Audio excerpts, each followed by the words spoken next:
Hello, my name's Ben. I know it's been a while since I've uploaded anything to YouTube, so I thought I'd take this as an opportunity to let you guys know what's been going on.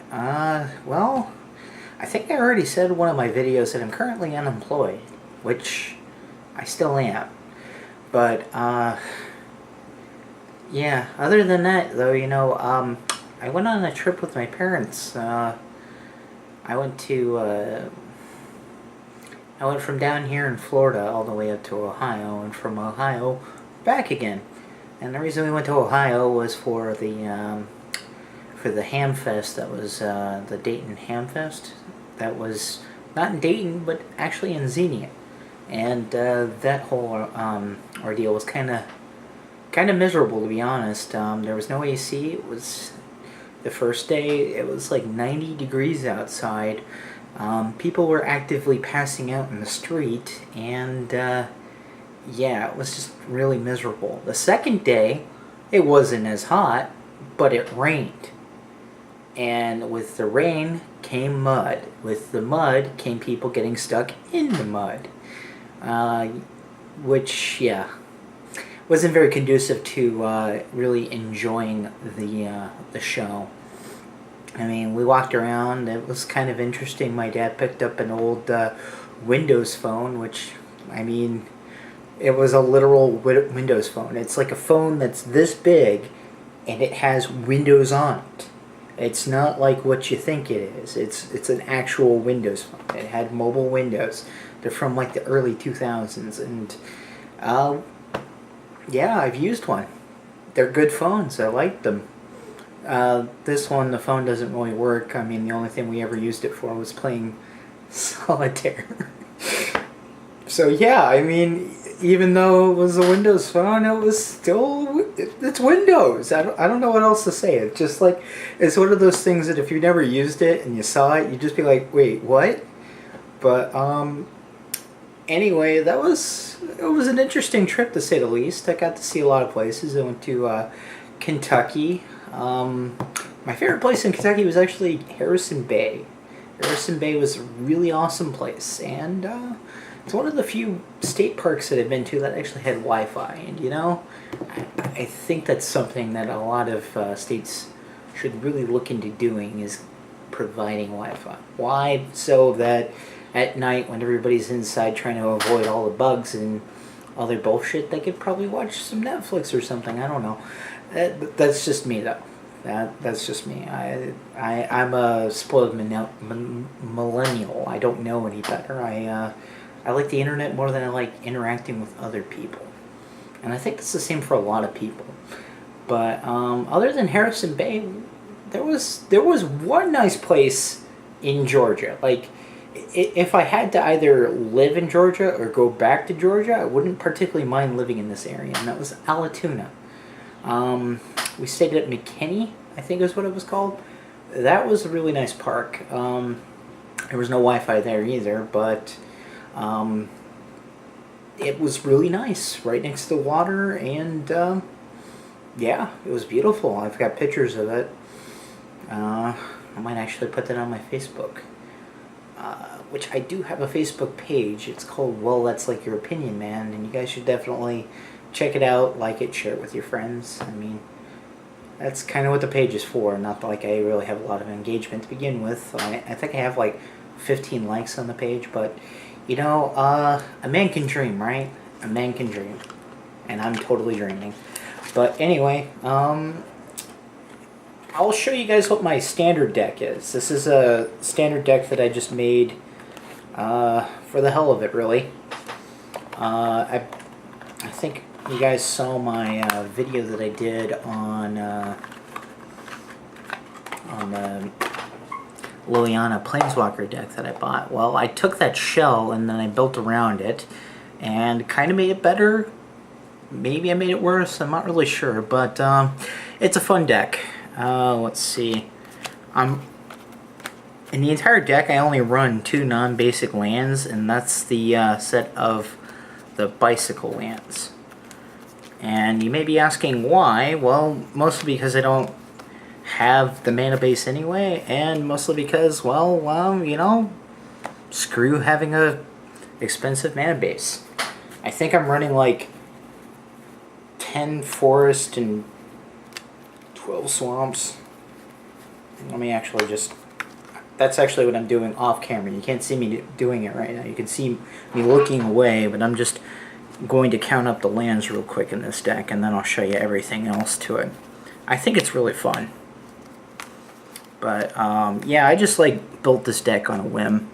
And I played it last week before I modified it, and it was doing okay, but it wasn't really doing a whole lot. And then I redid it, updated it, and now it does a lot more.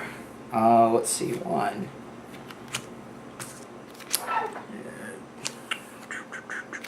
2, 3, 4, 5, 7, 8, 10. Let's see, 11 forest. 1, 2, 3, 4, 5, 6, 7, 8, 9, 11. 2, 3, 4, 5, 6, 7, 8, 9, 10. Okay, so 11 forests, 10 swamps, scattered groves, and a sheltered thicket. Why I'm running them? Well, they cycle, so if I don't need them, I can get rid of them. And if they're in my hand turn 1, and I need a source of green, and I don't really have anything else, like maybe 2 swamps and that, I can play it and still get at least one of my colors. I mean, yeah, it's better than nothing. And like I said, if I draw them later on, I just get rid of them and draw a card. The cycle mechanic in this set is actually pretty cool. Let's go to creatures. Let's see.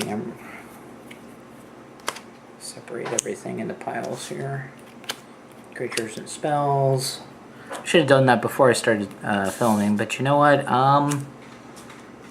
Yeah, I'm not that bright, in case you haven't noticed. Let's see here. We're almost there, guys. Almost there. I really like how this deck works, though. It's really fun. Does all kinds of things that people are like, wait, what? You're really playing that? Why?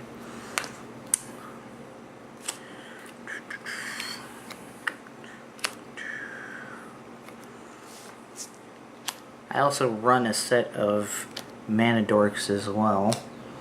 Let's see.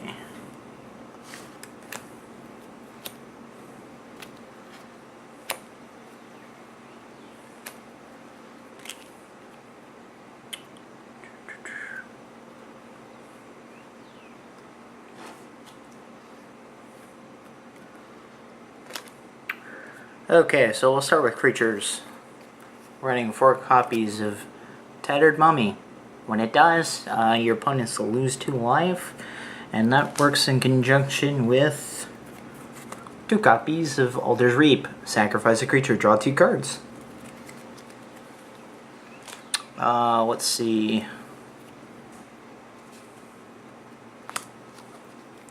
I also have Liliana's Influence. It costs 4, double black, and it says put a -1/-1 counter on each creature you don't control. You may search your library and or graveyard for a non-land or a card named Liliana Death's Wielder. Reveal it and put it in your hand. Really good to nuke the board, I guess. Let's see. I've got some artifact hate in the form of Manglehorn. When it enters battlefield, destroy target artifact, and artifacts enter the battlefield tapped. Let's see. I also have Exemplar Strength. It's a 4/4 human for 2. That says put 3 -1/-1 counters on creatures you control, or a creature you control, and whenever it attacks, remove a -1/-1 counter from it. If you do, you gain 1 life. So sometimes I'm putting it on the Exemplar, other times I'm putting it on something else. That something else may be something like the Forsaken Mummy.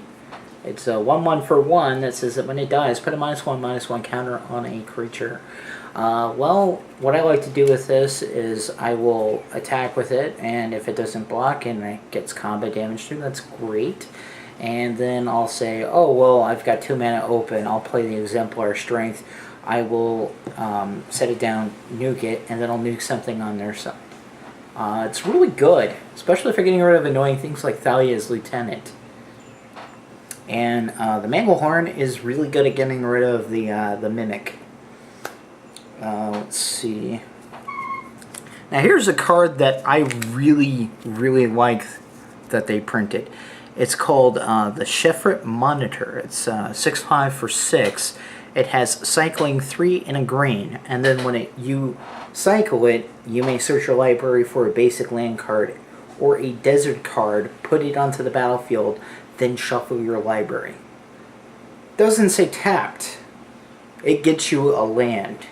So there's times where you need to ramp, and then there's times where you're like, I'm going to put a 6/5 on the field. So yeah, you get some value out of it. You draw a card and you get a land if you don't need it. Let's see, next I've got some creature removal in the form of Murder. Really like this card. 3 mana, 1 double black, get rid of a creature you do not like. Let's see, next I'm running 4 copies of Creeping Mold. It says destroy target artifact, enchantment, or land. Yes, land destruction is a thing in Standard for me. I had one game where my opponent was behind on land and I blew up their only mountain, and my god did it feel really good. Did it win me the game ultimately? No, because I just ended up drawing nothing but land and no creatures, and yeah, it wasn't very good, but oh well. Next I have 3 copies of Baleful Ammit. It's a 4/3 Crocodile Demon with lifelink, and when it enters battlefield, put a -1/-1 counter on a creature you control. It's a 4/3 for 3 with lifelink. What's not to like? Let's see, I have 2 copies of Scaled Behemoth. It's a 6/7 for 6, so 4 double green, and it has hexproof. So yeah, you just play a big butt and everyone's like, oh shit, I can't target it. It can get killed in combat, but it's big, it's beefy. And, well, let's see. Here are my mana dorks. I'm running 2 copies of Ovenwall Captive. It's 1/2 that has Defender, and it says tap, add green to your mana pool, and then you can pay, let's see, 5 double green, transform it. When it transforms, it becomes a 4/6 Eldrazi Werewolf that says tap, add double colorless to your mana pool. Or double waste, they're calling it now, you know, because it's true colorless. Not to confuse anybody, you know? Really, yeah. Okay, well, anyway, yeah, it just becomes big. So if it's sitting around and not doing anything on your board, you just turn a mana dork into something that can attack. What's not to like? I really like it. Let's see, I have a Chandler Initiate. It's 3/4, and it says put 3 -1/-1 counters on it, and you can tap it and remove one of those -1/-1 counters to add any color of mana to your mana pool. And then when you're done, you got a 3/4 that is good for attacking. Why not? And then I have 1 copy of Druid of the Cowl. Does the same thing as the Ovenwall Captives. And then I have 2 copies of Decimator Beetle. And it's a 4/5 for 5 that says when it enters the battlefield, put a -1/-1 counter on a creature you control. When it attacks, you may remove a -1/-1 counter from a creature you control and put a -1/-1 counter on target creature defending player controls. Really good. Really good. And then the star of the deck, well, sort of. I've got Liliana Dustwielder, and if you guys remember from the last video I did, she's 5 loyalty for 5 and double black, and she says +2, put a -1/-1 counter on up to 1 target creature. Her -3 is destroy target creature with a -1/-1 counter on it, and her -10 is return all creature cards from your graveyard to the battlefield. And then I have a Bantu the Glorified, a 4/6 for 2 and a black. It's a legendary creature, it's God. And has Menace and Indestructible. It can attack or block unless a creature died this turn, or a creature I control died this turn. And it says pay 1 and a black, sacrifice another creature, scry 1. Each opponent loses 1 life, and you gain 1 life. Bantu's pretty awesome. But yeah, this, if I wasn't so lazy, I probably would have gone out and played Standard today. But, you know, oh well. Didn't feel like going out today, so I didn't. That is my deck, though. It's a cheap, stupid deck that I built in like 10 minutes. Anyway, I hope you all enjoy that, and thanks for watching.